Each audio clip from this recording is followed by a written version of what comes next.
नमस्कार दोस्तों, स्वागत है आपका अपने YouTube चैनल राजस्थान स्टडी में। आज की वीडियो में हम आपके लिए लेके आए हैं RSCET के इंपॉर्टेंट क्वेश्चंस जो आपकी आने वाली RSCET परीक्षा के लिए बहुत ही ज्यादा उपयोगी सिद्ध होंगे। इसी के साथ यदि आप RSCET के इंपॉर्टेंट क्वेश्चंस की PDF और नोट्स प्राप्त करना चाहते हैं तो इसके लिए आप विजिट कीजिए rajasthanstudy.com। बढ़ते हैं आज के महत्वपूर्ण प्रश्नों की और पहला प्रश्न आपकी स्क्रीन पर। निम्नलिखित उपकरणों में से कौन सा उपकरण तेज गति से कंप्यूटर गेम खेलने के लिए प्रयोग किया जाता है? ऑप्शन हमारे सामने है जॉयस्टिक या फिर टच सरफेस।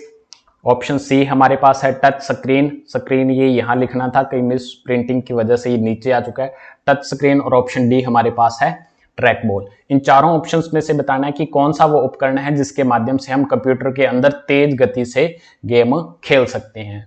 तो इसके लिए हम जॉयस्टिक का उपयोग करते हैं। तेज गति से गेम खेलने के लिए हम एक डिवाइस आता है जिसका नाम है जॉयस्टिक, उसका उपयोग हम तेज गति से कंप्यूटर के अंदर गेम खेलने के लिए यूज में लेते हैं। बढ़ते हैं अगले प्रश्न की ओर। दूसरा प्रश्न, प्रोसेसर एक इलेक्ट्रॉनिक डिवाइस होता है जो बनता है किससे? हमें बताना है कि प्रोसेसर किससे बनता है। प्रोसेसर जो एक इलेक्ट्रॉनिक डिवाइस है वो किससे बनाया जाता है, वो हमें बताना है। ऑप्शन ए हमारे सामने है सिलिकॉन, ऑप्शन बी हमारे पास रबड़ है, ऑप्शन सी है सेकेंडरी मेमोरी, या ऑप्शन डी है इनपुट डिवाइस से।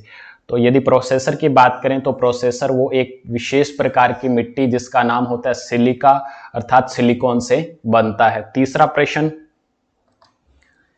F1 से लेकर F12 तक की कुंजियों को क्या कहा जाता है? कीबोर्ड के अंदर F1 से लेकर F12 तक की कुंजियों को क्या कहा जाता है? ऑप्शन हमारे सामने हैं कॉम्बिनेशन कुंजी, ऑप्शन बी है फंक्शन कुंजी, ऑप्शन सी हमारे सामने है टॉगल कुंजी, या ऑप्शन डी है न्यूमेरिक कुंजी। आपको बता दें कि कंप्यूटर के अंदर इस प्रकार से सबसे ऊपरी पंक्ति के अंदर यहां F1 से लेकर F12 तक की जो कुंजियां हैं उन्हें हम संयुक्त रूप से कहते हैं फंक्शंस कुंजी। कंप्यूटर के अंदर F1 से लेकर F12 तक की कुंजियों को संयुक्त रूप से या सम्मिलित रूप से क्या कहा जाता है? इन्हें हम कहते हैं फंक्शंस कुंजी। और प्रश्न तीसरे प्रश्न का सही उत्तर होगा फंक्शंस कीज। बढ़ते हैं चौथे प्रश्न की ओर। आपके कंप्यूटर में विभिन्न नेटवर्क कनेक्शन को सेट करने के लिए आप एक कंप्यूटर में निम्न में से किसका प्रयोग करेंगे? चार ऑप्शन आपके सामने हैं। माई नेटवर्क का उपयोग करेंगे, ऑप्शन बी है नेटवर्क एंड शेयरिंग सेंटर का यूज करके, ऑप्शन सी है वायरलेस नेटवर्क का उपयोग करके, और ऑप्शन डी हमारे सामने है नेटवर्क सेटअप का प्रयोग करके। तो चौथे प्रश्न का बिल्कुल जो राइट आंसर है वो होगा नेटवर्क एंड शेयरिंग सेंटर का उपयोग करके हम अपने कंप्यूटर के अंदर जो विभिन्न प्रकार के नेटवर्क कनेक्शन है उसको सेट कर सकते हैं। बढ़ते हैं अगले प्रश्न की ओर। पांचवा प्रश्न, डीवीडी का विस्तृत रूप है। ऑप्शन ए है digital versatile disc, option B है डिजिटल वीडियो डिस्क, और ऑप्शन सी है हमारे सामने डिजिटल वीडियो डेफिनेशन, और ऑप्शन डी में दे रखा है ऑप्शन ए और बी दोनों। तो आपको बता दूं कि डीवीडी का जो पूरा नाम है वो है डिजिटल वर्सेटाइल डिस्क। तो डीवीडी का सही पूरा नाम है डिजिटल वर्सेटाइल डिस्क। तो इसलिए पांचवें प्रश्न का जो सही उत्तर है वो होगा ऑप्शन ए। इसी के साथ आपको बता दूं कि डीवीडी की जो मैक्सिमम स्टोरेज है वो होती है 4.7 GB, अर्थात एक डीवीडी के अंदर अपने 4.7 GB तक डेटा स्टोर करके रखा जा सकता है। डीवीडी के अंदर यदि आपसे पूछ लिया जाए कि डीवीडी की अधिकतम स्टोरेज क्षमता कितनी होगी, संग्रहण क्षमता कितनी होगी, तो आप बताइएगा कि डीवीडी की अधिकतम संग्रहण क्षमता वो होगी 4.7 GB। आज की क्लास का छठा प्रश्न, यह बटन टाइटल बार पर उपलब्ध होते हैं सिवाय।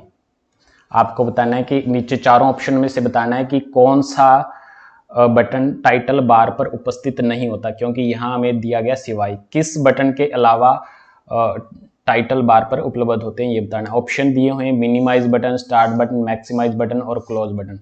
तो हमें पता है कि जैसे कंप्यूटर के अंदर एक विंडो में इस प्रकार से हमारे पास एक कोई विंडो खुली हुई है तो उसके ऊपरी कोने में इस प्रकार से हमें तीन बटन देखने को मिलते हैं। पहला है वो मिनिमाइज बटन होगा, उसके बाद यहाँ मैक्सिमाइज का बटन होता है और लास्ट में हमारे पास क्लोज बटन होता है। तो टाइटल बार के अंदर ये 3 बटन तो हमें देखने को मिलते हैं, बट एक ये जो स्टार्ट बटन है वो हम टाइटल बार के अंदर नहीं देख पाते। तो इसलिए हमारा छठे प्रश्न का सही उत्तर होगा स्टार्ट, क्योंकि स्टार्ट बटन है वो टाइटल बार के ऊपर नहीं पाया जाता है। और स्टार्ट बटन की बात करें तो ये पाया जाता है नीचे टास्क बार में।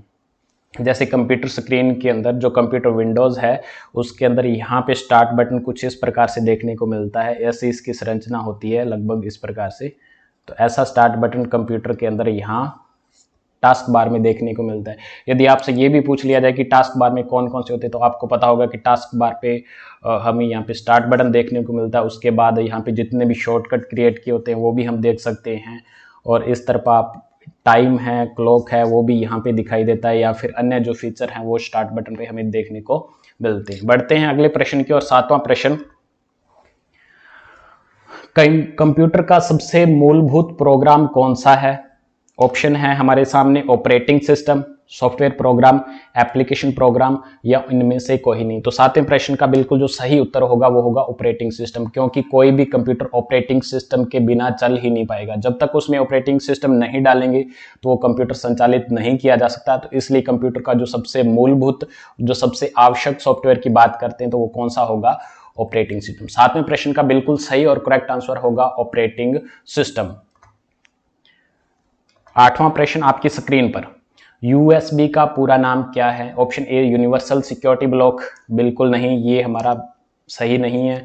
दूसरा ऑप्शन दिया है यूनाइटेड सर्विस ब्लॉक, ये भी गलत उत्तर है। ऑप्शन सी दिया है हमें अल्ट्रा सीरियल बस, ये भी ऑप्शन गलत है। और ऑप्शन डी हमारे पास है यूनिवर्सल सीरियल बस। तो यूएसबी का पूरा नाम क्या है? यूएसबी का पूरा नाम है यूनिवर्सल सीरियल बस। 9वां प्रश्न, कंप्यूटर वायरस किसके माध्यम से एक कंप्यूटर से दूसरे कंप्यूटर में फैल सकता है? अपने को वो सारे मेथड या वो तरीके बताने हैं कि किन किन माध्यम से या फिर किन तरीकों से का वायरस है वो एक कंप्यूटर से दूसरे कंप्यूटर में पहुंच सकता है या फिर दूसरे कंप्यूटर को संक्रमित कर सकता है, इन्फेक्टेड कर सकता है। पहला ऑप्शन हमें दिया गया संक्रमित डिस्क, तो बिल्कुल सही, संक्रमित डिस्क के माध्यम से भी वायरस है वो एक कंप्यूटर से दूसरे कंप्यूटर में ट्रांसमिट आसानी से हो सकता है। यहाँ डिस्क का मतलब डीवीडी से लिया जाएगा, डीवीडी हो सकती है डिस्क, वो सीडी भी हो सकती है, वो एक यूएसबी भी हो सकती है, या फिर अन्य कोई भंडारण युक्तियां हैं, द्वितीयक मेमोरी बोलते हैं जिन्हें, वो किसी भी प्रकार की हो सकती है। दूसरा है नेटवर्क में लिंक, यानी कि नेटवर्क के माध्यम से भी कंप्यूटर जो वायरस है वो एक कंप्यूटर से दूसरे कंप्यूटर में आसानी से जा सकता है। तीसरा हमें ऑप्शन दिया है बुलेटिन बोर्ड से डाउनलोड प्रोग्राम, यानी कि जो बुलेटिन बोर्ड से हम प्रोग्राम डाउनलोड करेंगे उसके माध्यम से भी वायरस है वो एक कंप्यूटर से दूसरे कंप्यूटर में पहुंच सकता है। तो यहाँ पे ऑप्शन ए, बी और सी तीनों सही है, तो इसलिए 9वें प्रश्न का बिल्कुल सही उत्तर होगा ऑप्शन डी, उपरोक्त सभी। बढ़ते हैं आज की क्लास के अंतिम और 10वें प्रश्न की, और 10वां प्रश्न बिल्कुल महत्वपूर्ण प्रश्न जो कि पिछली परीक्षाओं में काफी बार पूछा भी गया है।